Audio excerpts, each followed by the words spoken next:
À l'affiche cette semaine, de l'inceste, des voitures avec des yeux et un couple spatial. Bienvenue dans Pictures.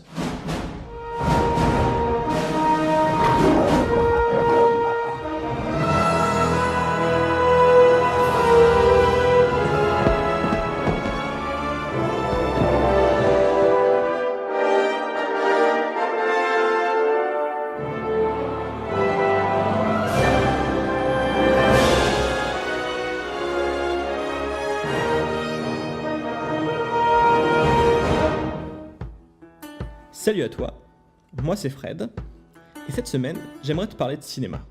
Pas de film, mais plutôt d'affiches de films. L'idée de ce podcast, c'est qu'on se retrouve 2 fois par mois, et on regarde quelques-unes des affiches des films actuellement au cinéma. Et régulièrement, je ferai un hors-série sur des affichistes, des courants artistiques liés aux affiches de cinéma, ou des séries d'affiches par exemple. Voilà, alors, tu vas me dire, oui, un podcast sur le cinéma, on voit pas les affiches. Et tu n'aurais pas tort. Mais l'idée, c'est que vous pouvez retrouver les affiches dont je parle déjà sur internet. Vous tapez simplement le nom du film, si vous ne les avez pas déjà vu, parce que souvent c'est des affiches qu'on voit à peu près partout dans la rue. Et vous pouvez retrouver ça aussi sur le compte Twitter. Le compte s'appelle @podcastpictures, avec un S, où régulièrement je donne des infos sur les affiches qui sortent en ce moment, sur des visuels que d'autres affichistes ou d'autres artistes font. Donc pour avoir toutes les news un peu d'affiches, vous pouvez venir sur Podcast Pictures sur Twitter. Et on commence cette semaine avec le film Ôtez-moi d'un doute.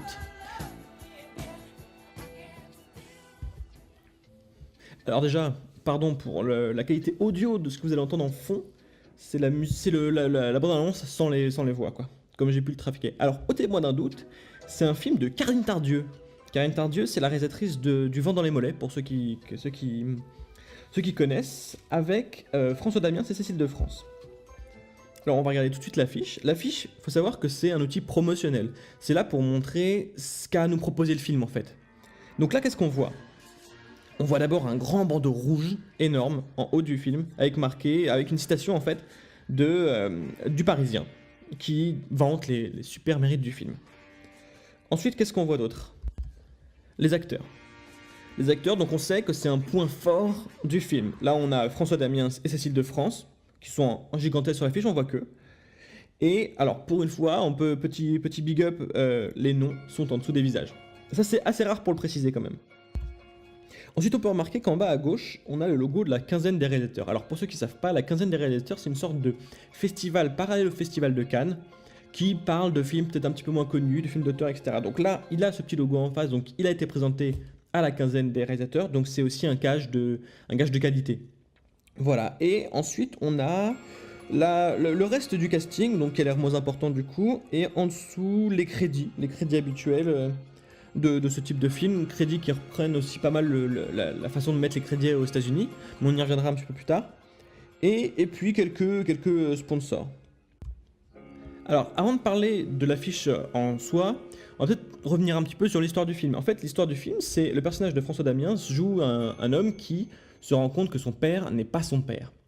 Et il va rechercher son vrai père, son père biologique.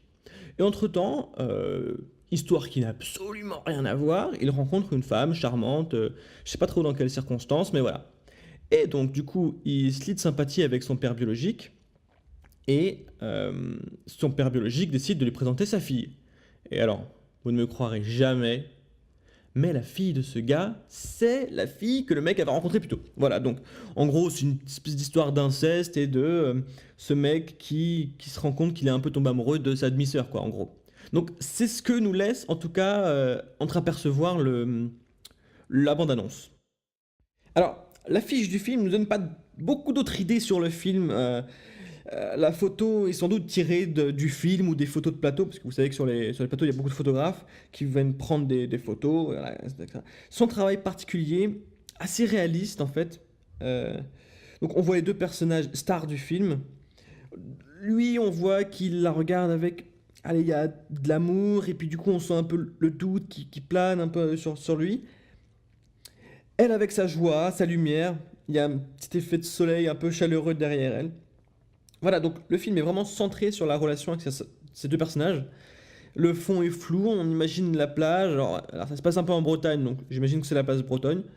Voilà vraiment tout ce qu'on peut dire sur cette affiche, qui est voilà, malheureusement assez classique d'une affiche un peu amoureuse, de ce qu'on peut attendre d'une affiche, une relation entre deux personnages. Elle n'en dit pas grand-chose. Donc voilà, je crois qu'il n'y a pas grand-chose d'autre à dire sur celle-ci, et je pense qu'on peut directement passer à la deuxième affiche, l'affiche de Cars.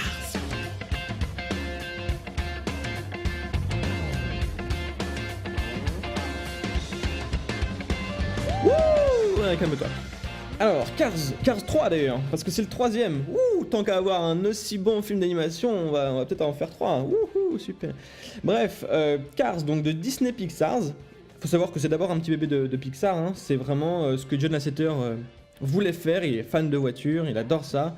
Et il voulait absolument faire un dessin animé sur les voitures, enfin un film d'animation, pardon, sur les voitures, voilà, j'arrive à le dire. Donc voilà, donc là on est au troisième. Donc c'est Brian Fay, c'est pas marqué sur l'affiche, et très peu sur les affiches de Pixar, on voit très peu les réalisateurs, alors qu'il y a quand même des grands réalisateurs. Donc c'est Brian Fay qui est en fait qui a travaillé sur le premier Cars et sur le deuxième en tant que storyboarder. Storyboarder, pour ceux qui ne savent pas, c'est ceux qui ils dessinent quasiment plan par plan le film pour donner un petit peu des idées de caméra, d'angle, d'axe de vue, etc. Et pour pouvoir un peu voir les différentes phases du film pour qu'on ait vraiment un visuel. Donc voilà. Alors sur l'affiche, qu'est-ce qu'on voit? On voit d'abord la tagline face à son plus grand défi. Ce qui est incroyable, hein, parce que avant, il n'est pas face à des défis, le mec de Cars. C'est Flash McQueen le héros. Mais bon, là c'est vraiment son grand défi, contrairement à son premier où c'était son grand défi, mais pas le plus grand. Le deuxième où il avait un autre défi, mais c'était pas le grand défi. Mais là le troisième c'est le grand défi. Donc voilà. Alors qu'est-ce qu'on voit sur l'affiche? Le logo qui reprend les premiers logos en fait, où c'est l'avant un petit peu d'une voiture. Alors je parle de logo, mais c'est le symbole de l'affiche et le titre aussi de l'affiche. Mais avant tout ça, on va revenir sur l'histoire. En fait, alors j'ai vu qu'une seule bande-annonce, mais l'idée c'est que pour changer, Flash McQueen est un peu dépassé par les événements et est le moins rapide et il a un ennemi qui est plus rapide que lui. Voilà. Mais pour le coup, cette fois-ci, en fait, Flash McQueen est trop vieux, est dépassé, ses technologies de motorisation sont dépassées et il est face à un adversaire qui est beaucoup plus... moderne en fait, où il a des technologies hyper avancées pour l'aider à gagner, etc. Et notamment on voit qu'il a des séances d'entraînement avec des choses high-tech en fait qui vont l'aider. Et du coup, Flash McQueen va être amené à rencontrer une coach qui va lui montrer un petit peu ses techniques d'entraînement high-tech avec ses simulateurs de course, etc. pour essayer de faire gagner Flash. Voilà, donc c'est à peu près tout ce qu'on peut voir de la bande-annonce pour l'instant et du film. Alors je voudrais revenir simplement juste sur l'idée du film en fait. Et c'est assez ironique quand on connaît l'histoire qu'il peut y avoir entre Disney et Pixar. Il faut savoir qu'avant, les ingénieurs qui ont créé plus tard Pixar ont proposé à Disney de faire des dessins animés un petit peu autrement, en s'aidant d'ordinateurs, etc. Mais Pixar trouvait ça trop cher, Disney pardon, trouvait ça trop cher. Et les mecs ont été licenciés et ont créé de leur côté après avec leur ordinateur Pixar. Et John Lasseter a fait Toy Story avec tout le succès qu'on lui connaît aujourd'hui. Puis, bien plus tard, Disney a racheté Pixar. Et donc là, il recrée cette histoire-là où donc j'imagine que le modèle un petit peu de Flash McQueen, l'ancien, est finalement mieux que le nouveau qui est plus technologique. Donc là, c'est vraiment l'ironie du sort par rapport à cette histoire-là. Et je trouve ça un peu réac, voilà, par rapport au film. J'ai rien d'autre à dire sur le film parce que j'ai pas vu le film, mais juste dans ce qu'on a pu voir de la bande-annonce, voilà, je pense un petit peu à ça. Donc après, pour revenir un petit peu sur l'affiche, donc on a les deux protagonistes, donc d'un côté, à gauche, Jack Storm, le méchant un petit peu du film, et Flash McQueen, le héros, quoi. Donc c'est vraiment l'ancien contre le nouveau, d'ailleurs on voit même sur la, je sais pas comment ça s'appelle, je connais rien en bagnole, la calandre de la voiture côté droit, un 2.0 qui un petit peu correspond bien aux nouvelles technologies un petit peu quand on parle de 2.0. Voilà, mais on n'a pas tellement ce lien entre le vieux et le nouveau dans l'affiche. Il faut savoir que bon, c'est une affiche de film d'animation et de film d'animation Pixar. Et moi j'ai un problème avec les fiches d'animation Pixar depuis longtemps. Je trouve qu'elles ont pas trop d'intérêt en fait. Je sais pas, j'arrive pas à décrire. Il y en a quelques-unes qui sont assez jolies, hein. Je pense à Là-haut, qui est jolie, mais voilà, il y a quelque chose qui manque, je trouve. Et si vous voulez voir d'ailleurs des jolies affiches de films d'animation, vous pouvez voir des affiches alternatives. Je ferai un numéro spécial là-dessus plus tard. Mais par exemple, Tom Miatke ou Tom Wallen ou JC Richard sont des designers qui refont les affiches de films de Pixar et de Disney et elles sont absolument sublimes. Je vous en posterai quelques-unes sur Twitter. Voilà, donc si on revient sur l'affiche, on n'a pas non plus, contrairement aux affiches américaines, la notion de vitesse. Les affiches américaines se consacrent beaucoup sur l'effet de vitesse, la course, etc.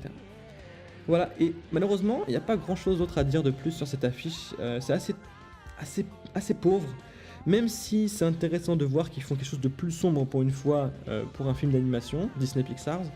Les affiches sont dans des tons très sombres, pardon, avec ce ciel nuageux et cette foule derrière, etc. Mais voilà, ça vend pas du rêve, ça explique pas trop.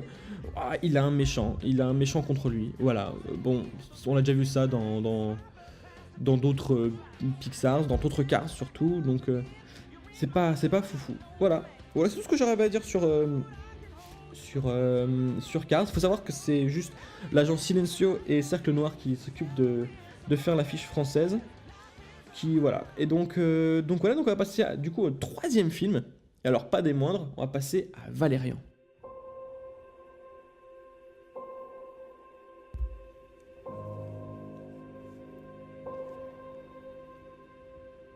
Valérian et la cité des 1000 planètes.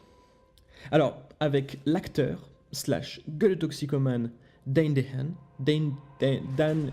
Diane et la top modèle / top modèle Cara Delevingne de Luc Besson, mais on y reviendra. Alors on va pas trop raconter l'histoire du film parce que bon, ça a l'air un peu compliqué, voilà, bon ça a l'air un peu trop compliqué. Vous allez voir, vous allez pouvoir avoir la bande-annonce partout de toute façon. Alors j'ai pris l'affiche pour voir un petit peu l'affiche française officielle, c'est-à-dire c'est un grand V central avec Valérian marqué en dessous. Et on voit la grosse tête de Dehan et un tout petit peu plus bas, Cara Delevingne. Encore une fois, les affiches dont je vais parler seront directement visibles depuis le Twitter, Podcast Pictures. Donc, l'affiche montre un énorme V bleu, le V de Valérian bien évidemment. Et c'est une affiche plutôt jolie, je trouve, avec sa fourmille d'éléments. Donc il a voulu montrer vraiment la richesse de l'univers et nos nombreux personnages. Alors bon, c'est la foire au flair. Hein. Le flair, pour ceux qui ne savent pas, c'est cette petite tache lumineuse un petit peu qui représente un peu la lumière. Vu de loin, en fait, avec le petit défaut des lentilles de caméra, normalement, ça fait ce petit effet un peu de flair. Donc là, il y en a plein et disons que c'est un signe typique des films de science-fiction, les flairs bleus comme ça, voilà. Il y en a beaucoup dans J.J. Abrams ou des choses comme ça. Voilà, Rihanna, qui vient s'incruster au milieu de l'affiche, on sait pas trop ce qu'elle fait là. Apparemment, elle a un rôle dans le film, mais bon, j'imagine qu'avec le prix qu'on l'a payé, elle a le droit d'être un peu sur l'affiche, quoi. Et des monstres, des vaisseaux, de l'architecture, bref, on veut vraiment nous présenter l'univers du film, et en plus, c'est la cité des 1000 planètes, donc il faut vraiment que ça fourmille d'éléments, et donc c'est normal. Alors, on ne parle pas vraiment de l'histoire, parce que vraiment il y a beaucoup de choses, et donc on n'arrive pas trop à distinguer le gentil de méchant, à part cet énorme cyclope cyborg avec l'œil rouge.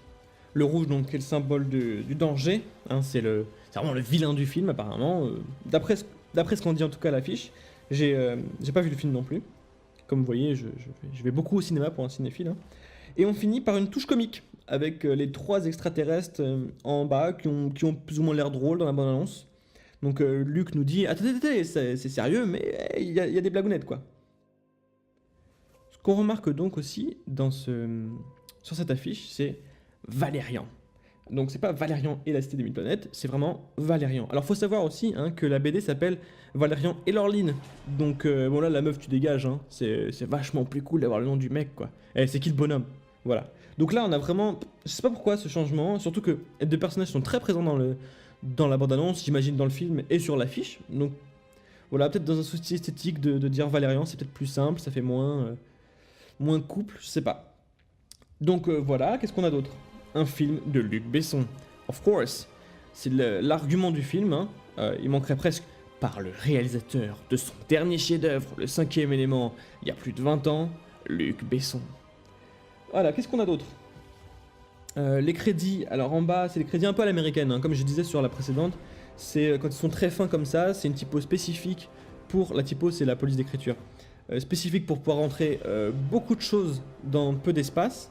Hein, en fait, les crédits aux États-Unis, par exemple, sont obligatoires. Tous ces crédits-là sont obligatoires pour les films. Et donc il faut qu'ils le condensent pour pas trop que ça prenne de place sur l'affiche, quoi. Voilà, et après on finit par donc il y a la date, le 26 juillet, et les sponsors. Alors faut savoir que le film a quand même coûté 197 millions de dollars, donc ça se finance pas tout seul, donc voilà, il y a tous les sponsors en bas de l'affiche. Alors au final, je sais que le film a un peu fait un flop, mais je trouve l'affiche plutôt intéressante, tout ce blanc, cet espace comme ça pour créer cette sorte de fenêtre triangulaire vers ce monde. Je trouve que c'est pas dégueu. Je suis pas fan des trois extraterrestres qui ressortent bizarrement de l'affiche, comme ça, posés sur je sais pas quoi. Ça, c'est pas très joli. Après, reprendre le lever de Valérian, ok, ouais, bon, on a bien compris que c'était lui le boss, c'est lui le bonhomme. Voilà, mais sinon, voilà, le flair de science-fiction, c'est des classiques. C'est une affiche qui est assez américaine, je trouve. Et c'est aussi un petit peu ce que veut Luc Besson, donc voilà, je trouve que le boulot est fait. Voilà. Donc une belle affiche, je trouve, pour ce film de science-fiction français, quand même, Cocorico, que je regarderai malgré tous ses défauts. Ça vaut peut-être le coup, quoi. Voilà. Et du coup, Pictures, c'est fini pour cette semaine. On se retrouve dans 2 semaines pour parler de 3 autres affiches. Entre-temps, n'hésitez pas donc à me suivre sur Twitter, où je publie régulièrement donc des infos sur les affiches de films qui vont sortir, les infos sur les prochains films que je vais faire dans le podcast, etc., etc. Toutes les nouvelles affiches sur Podcast Pictures avec un S, attention. Et voilà, donc à dans 2 semaines. Et entre-temps, n'oubliez pas d'aller voir des films, ou au moins les affiches.